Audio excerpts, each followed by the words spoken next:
Assalamualaikum warahmatullahi wabarakatuh. Kami dari kelompok 3, saya Muizzadin, Saya Melita. Saya Indah Muda. Saya Andenia Renaldi. Saya Muhammad Adita Fareza. Kami akan menjelaskan topik 1, diferensiasi kontekstual tentang pembelajaran berdiferensiasi. Yuk ikuti kami. Ya, Assalamualaikum warahmatullahi wabarakatuh.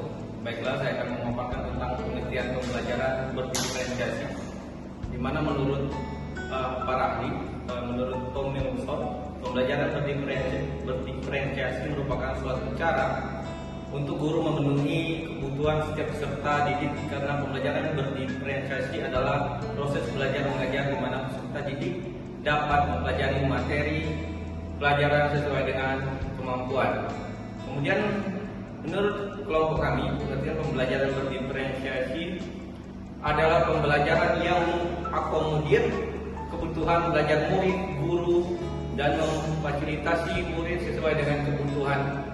Karena setiap murid mempunyai karakteristik yang berbeda-beda sehingga tidak bisa diberi perlakuan yang sama. Nah, sekian, terima kasih. Baiklah, saya akan melanjutkan dari beberapa contoh keragaman yang ada di dalam kelas. Dari contoh keragaman ini ada 3 keragaman. Yang pertama itu kesiapan belajar, minat belajar, dan profil belajar. Di sini saya akan menjelaskan dari kesiapan belajar dan minat belajar. Nah, pada kesiapan belajar, di sini kesiapan belajar adalah sejauh mana kemampuan, pengetahuan, keterampilan peserta didik dalam mencapai suatu tujuan pembelajaran, pengetahuan yang sudah dimiliki oleh peserta didik terhadap materi pelajaran yang akan dibahas. Lalu, guru harus perlu bertanya apa yang dibutuhkan oleh peserta didiknya sehingga mereka dapat berhasil dalam pelajaran. Terus yang kedua, minat belajar. Di sini minat memiliki peran yang sangat besar untuk menjadi motivator dalam belajar. Guru dapat menanyakan kepada para peserta didik apa yang mereka minati, seperti misalkan hobinya apa, terus mata pelajaran apa yang disukai. Jika sekolah memiliki guru bimbingan konseling atau BK atau bahkan seorang psikolog yang berkompeten untuk memberikan tes psikolog kepada anak agar dapat diketahui bakat dan minat anak secara lengkap dan jelas. Terima kasih. Baiklah, saya akan melanjutkan contoh keragaman anak di dalam kelas yang ketiga, yaitu profil belajar, di mana profil atau gaya peserta didik mengacu pada pendekatan atau bagaimana cara paling disenangi peserta didik dalam pembelajaran. Ada beberapa siswa yang senang belajar di dalam kelompok besar, ataupun ada juga beberapa siswa yang senang belajar di dalam kelompok kecil, dan ada juga siswa yang belajar dengan cara berpasang-pasangan dan sendirian. Di samping itu, indera pendengaran juga sangat penting dalam proses pembelajaran, karena ada beberapa siswa yang belajar lewat dari pendengaran saja atau auditory. Dan ada juga siswa yang belajar itu harus melihat gambar-gambar, serta ada juga siswa yang belajar itu harus melihat dengan tulis-tulisan saja. Baiklah, di sini saya akan menjelaskan penjelasan dari teori pembelajaran berdiferensiasi.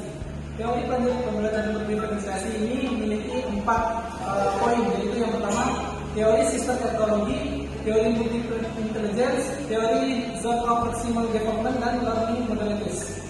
Nah, sekarang saya akan menjelaskan mengenai yang pertama, yaitu teori sistem ekologi. Yang pertama adalah teori sistem ekologi. Apa itu teori sistem ekologi?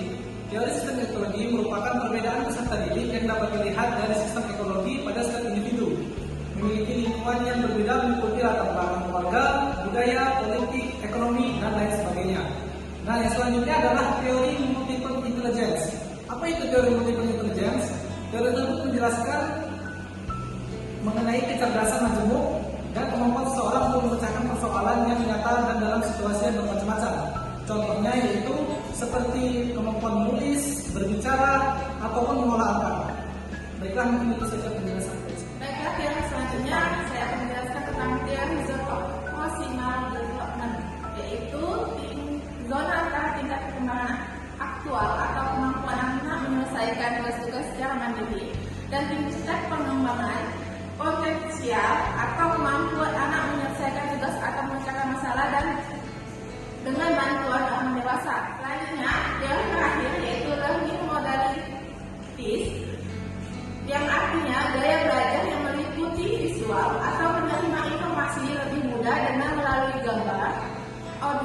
auditory atau menerima informasi lebih mudah dengan mendengar, atau kinestetik, atau belajar sambil melakukan.